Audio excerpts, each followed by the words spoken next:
찬송가 267장 부르면서 주일 예배 드립니다. 주의 확실한 약속의 말씀 듣고 주만 믿으면 구원을 얻으리라. 할렐루야 할렐루야. 내가 예수를 믿어 그의 흘리신 피로 내 죄 씻었네.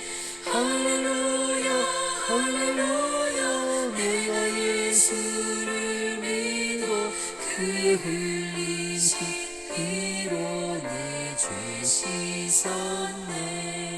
나의 갈 길이 험하고 위험하나 항상 예수의 도우심 믿고 가네.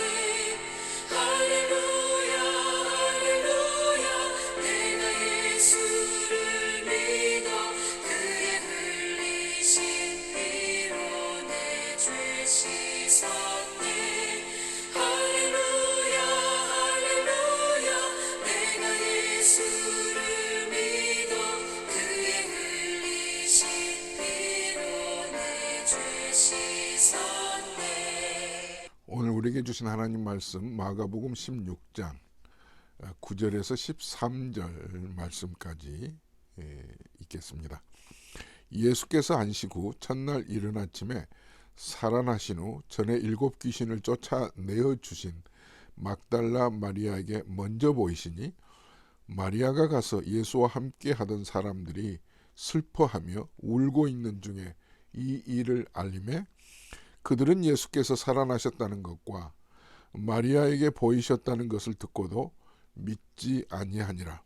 그 후에 그들 중 2 사람이 걸어서 시골로 갈 때에 예수께서 다른 모양으로 그들에게 나타나시니 2 사람이 가서 남은 제자들에게 알리었으되 역시 믿지 아니하니라. 아멘. 할렐루야. 할렐루야. 예수님은 죄 없는 분이 우리 죄값을 치루어 주시기 위해서 죄인의 몸을 입고 이 땅에 오셨습니다. 인카네이션이라고 그러죠. 성육신.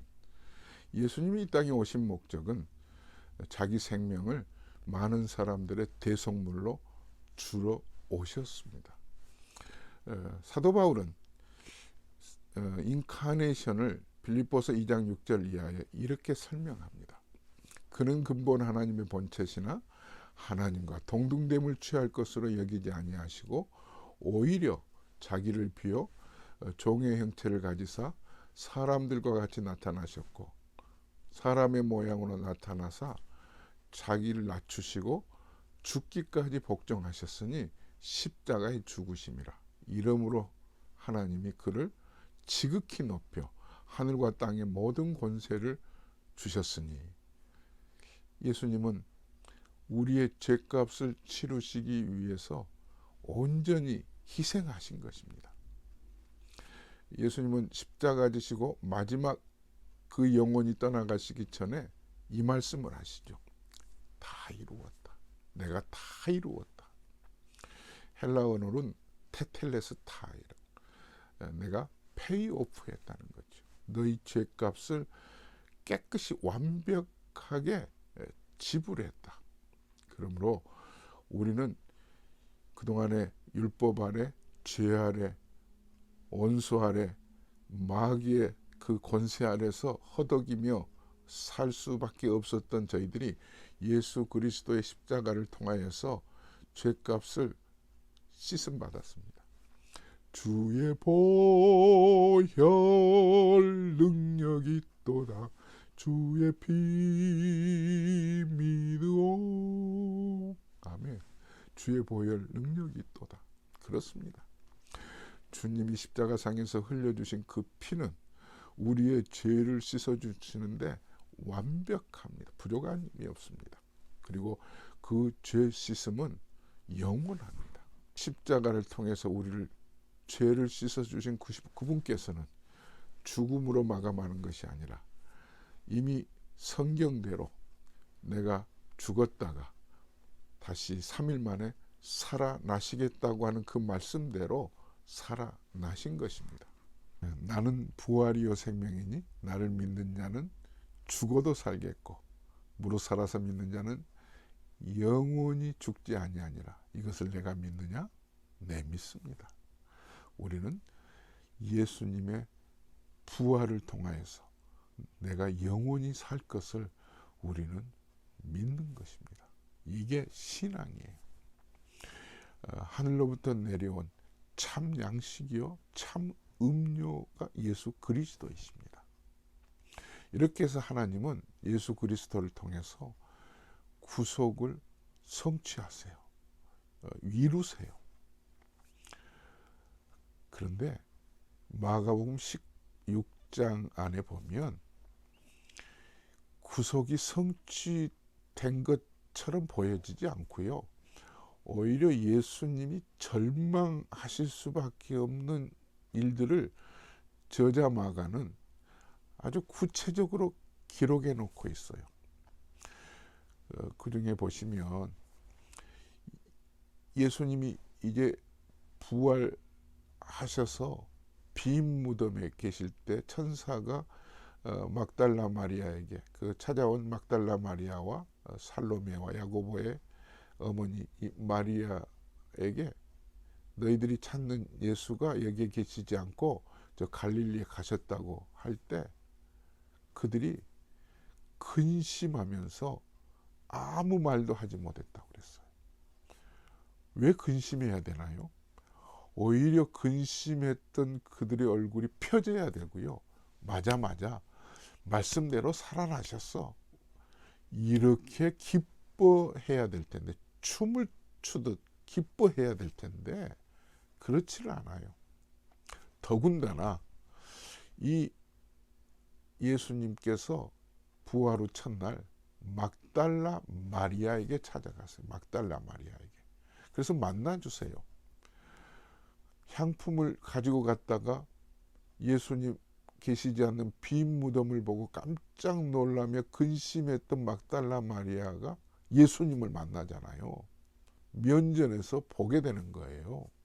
그러니 막달라 마리아가 쏜살같이 다른 제자들에게 찾아가죠. 그러면 찾아가서 전해줄 때 막달라 마리아의 말을 듣는 제자들이 믿어야 옳잖아요. 그런데 믿지 않더라 이렇게 말씀하고 계세요. 그들은 예수께서 살아나셨다는 것과 마리아에게 보이셨다는 것을 듣고도 믿지 아니하니라. 이러면 절망할 수밖에 없잖아요. 어떻게 이럴 수가 있어요? 아니 예수님이 살아나셨다니까 하고 전해준 막달라 마리아 말도 안 믿는 거예요. 저는 2001년 2년 연해주 지역, 러시아 연해주 지역에 여러 차례 방문해서 현지 선교사님과 함께 청소년들에게 복음을 전할 수 있는 어떤 그 툴을 현장에서 마련했습니다. 각 대학에 컴퓨터를 제공하는 것과 그 지역 시민회관에 컴퓨터 학교를 열었어요. 시카고 지역의 많은 분들과 함께 현장에 찾아가서 사역을 하면서 그들에게 경제적으로 어려운 사람들에게도 여러 모양으로 협력을 했거든요. 자세하게 얘기를 다 할 수는 없잖아요. 아직도 공산주의 사회이기 때문에. 그러다가 뜻밖의 상처받을 일이 생겼어요. 정말 아프더라고요.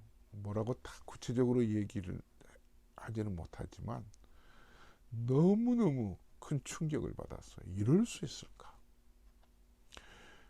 그러는 중에 중국에 계신 선교사님들 중에 몇 분들이 모든 하던 일들을 중단하고 그냥 출국 명령을 받아서 한국으로 들어오는 그런 사례를 또 듣게 된 거거든요.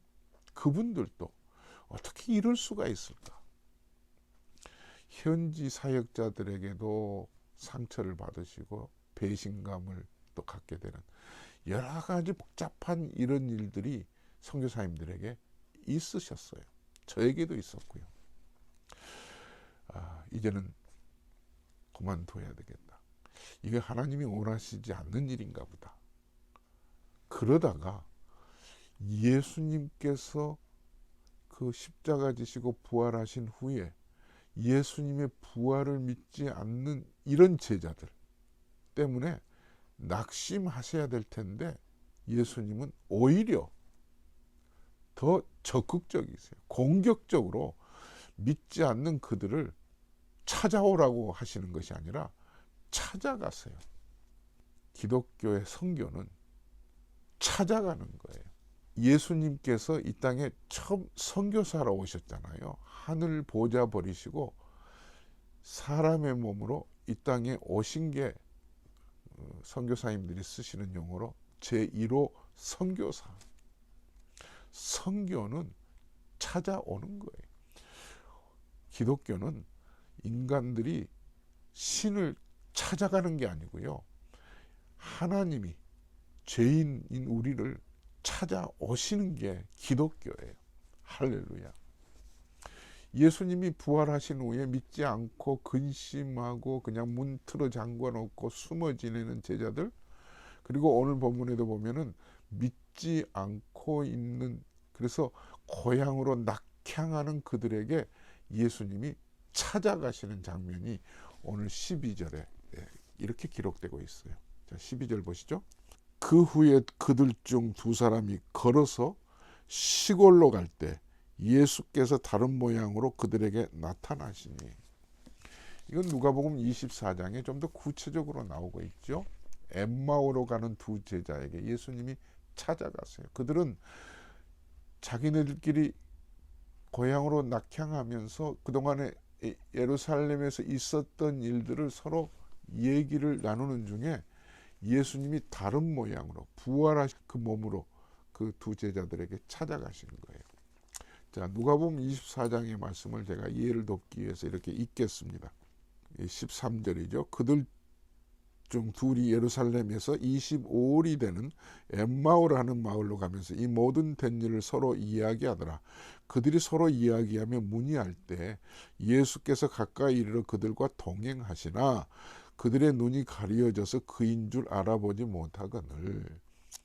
이 제자들이 엠마오로 걸어가면서 근심하고 있는 것을 예수님이 묻잖아요. 너희들 지금 무슨 얘기하고 있니? 왜 그렇게 근심하느냐? 그랬더니 당신은 어디서 오는 거예요? 예루살렘에서 온다고 그러니까, 아니 그러면 예루살렘에서 있었던 그 큰 사건을 소문도 못 들었느냐? 당사자이신데 이건 무슨 사건이었냐? 예수님 자신의 이야기잖아요. 전혀 이분이 예수님일 것은 상상도 하지 못했어요. 예수님이 이런 제자들을 놓고 어떻게 3년 동안 함께 지내셨을까? 그냥 인간적으로 보면 배신감을 갖게 되고요. 이렇게 절망할 수 있을까 하는데, 우리가 사역을 하다가 배신감을 갖고 또 절망할 수밖에 없었을 때 이 말씀을 보면, 예수님의 행적을 보면 훌훌 털고 오히려 예수님이 절망할 수밖에 없는 그 자리에서도 찾아가시는구나. 복음은 찾아가는 거예요. 예수님이 복음이시잖아요. 그 중에 글로바라는 사람이 있죠. 예수님의 제자일지 아닐지 모르지만 이 글로바가 누구냐 하면, 예수님이 십자가 지시고 목숨을 이제 영원히 떠나가시기 직전에 예수님이 어머니 마리아와 이모와 글로바의 아내 마리아와 막달라 마리아에게 마지막으로 말씀하셨죠. 내 어머니니라, 요한에게. 이때 그 글로바가 나오죠. 그러니까 바로 그 마리아의 남편 글로바예요. 예수님의 제자일 수 있거든요. 예수님이 이렇게 낙심하고 그동안에 예루살렘에 있었던 얘기들을 꾸준히 듣고 있는데, 예수님이 이들에게 이제 이렇게 말씀을 풀어주세요. 그들과 함께 음식 잡수실 때 떡을 가지사 축사하시고 떼어 그들에게 주시니 그들의 눈이 밝아져 그인 줄 알아보던 예수는 그들에게 보이지 아니하더라. 그들이 서로 말하되 길에서 우리에게 말씀하시고 우리에게 성경을 풀어주실 때 우리 속에서 마음이 뜨겁지 아니하더냐 하시고, 마음이 뜨겁지 아니하더냐. 바로 예수님께서 그렇게 가슴이 철렁 내려앉고 이제는 모든 것들을 3년 동안 예수님을 따라다녔는데도 아무것도 자기네들의 방식으로는, 자기네들의 소원대로는 이루어진 것이 없고 예수님은 돌아가셔 버렸고 해서 절망감을 가지고 이제 낙심해서 낙향하는 그 제자들을 예수님은 오히려 찾아가셔서 그들의 냉랭하고 좌절되어 있고 완전히 풀이 죽어 있는 그들을 마음을 추스리세요. 무엇으로 추스리냐 하면은 말씀을 풀어주시는 거예요. 사랑하는 성도 여러분, 우리의 마음이 금이가 있고 단단하고 냉랭하고 기가 죽어 있는 모든 그 마음을 풀 수 있는, 달굴 수 있는 매체는 말씀이에요. 말씀. 아멘. 하나님의 말씀은 능력입니다. 살았고 운동력이 있어 좌우의 날선 어떤 검보다도 더 예리해요. 혼과 영과 및 관절과 골수를 쪼개기까지 하며 마음의 생각을 감찰하시는 게 말씀이에요. 우리 주변에도 아직 믿어지지 않는 분들이 계시잖아요. 교회 안에도 그렇게 오랫동안 설교를 들으셨고 예배를 드리고 하셨는데도 믿지 않는 그분들을 우리가 탓할 수가 없어요. 오히려 우리가 더 따뜻하게 찾아가야 되겠죠. 찾아가야 되겠죠. 절망하는 그 자리에 머물러 있지 마시고요. 예수님을 닮아가세요. 예수님을 뒤따르면 나도 예수님처럼 해야 되겠다. 찾아가야 되겠다. 일어서야 되겠다. 할 때 마음이 뜨거워지는 은혜들을 우리도 만나고 많은 분들이 마음이 뜨거워지는 역사가 있을 줄로 믿습니다. 하나님 아버지, 엠마오로 가는 두 제자에게 말씀을 풀어주실 때 마음이 뜨거워졌던 것처럼 포기하고 싶고 그냥 안 되겠다 절망할 수밖에 없는 예수님의 그 마음에서 오히려 다시 부활로 찾아가시는 예수님을 보면서 우리들도 다시 일어나 교회가 복음을 위해서 아직도 믿지 못하는 분들에게 복음을 증거하는 사역이 땅 끝까지 이루어질 수 있도록 우리들을 사용하여 주시옵소서. 예수님의 이름으로 기도드립니다. 아멘. 이제는 우리 주 예수 그리스도의 은혜와 하나님 아버지의 무한하신 사랑하심과 성령님의 감동 감화 충만하신 은혜가 얼어붙었던 마음이 말씀을 통해서 뜨거워지는 그런 은혜들을 체험하며 살기로 다짐하는 모든 성도들 머리 위에 영원토록 함께 계실지어다. 아멘. 주 안에서 사랑합니다. 샬롬.